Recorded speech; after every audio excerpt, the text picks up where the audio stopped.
What's up, everyone?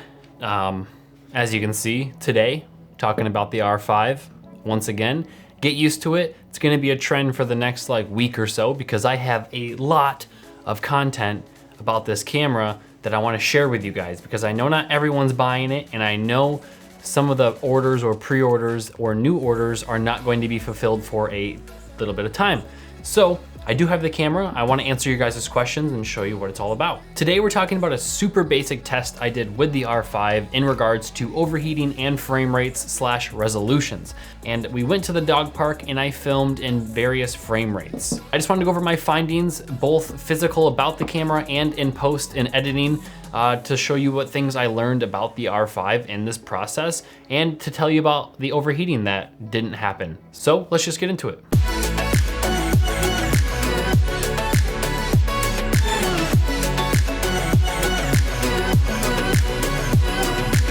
Hello everyone, I'm James. This is the Engineering Filmmaker, where we talk about photo, video, travel, and tech.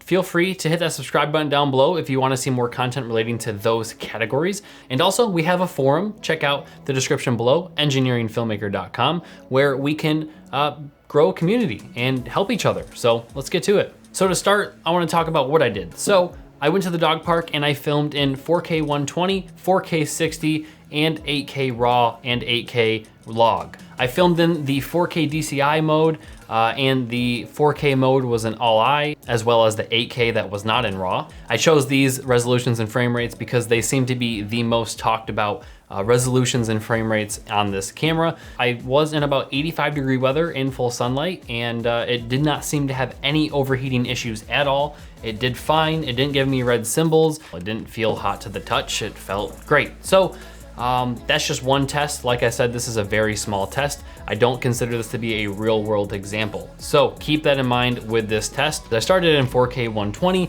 shot a few clips, switched to 4K 60, shot a few clips, went to 8K RAW, shot a few, and kind of swapped frame rates and resolutions as I was filming. Let's start with the stuff I learned when I filmed in these resolutions and frame rates. So let's start with the 4K 120. So when you shoot it, you put it in a high frame rate mode.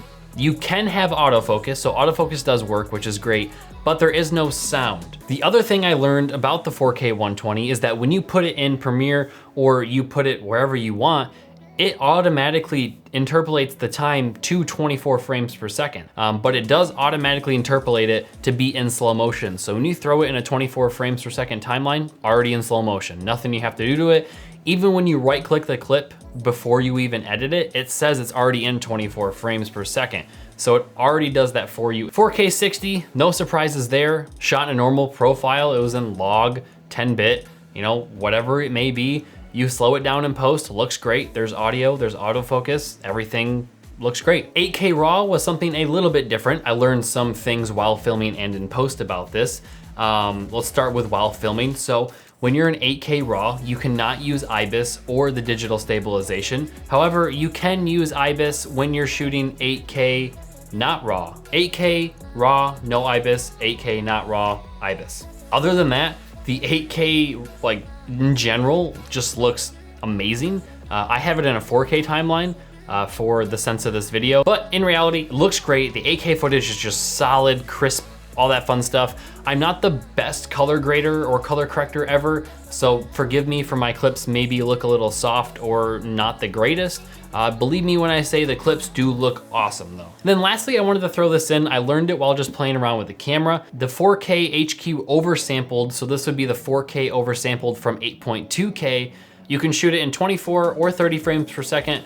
You can actually use a regular SD card, which was surprising to see. You cannot use any cropping modes when you're doing this, and you can shoot in all-I or IPB, and that's kind of it. I didn't shoot in this format or any other types of cropped or oversampled formats because it just wasn't on my mind. I was more or less thinking about those three main ones that are just kind of all over the internet. So let me ask you guys this.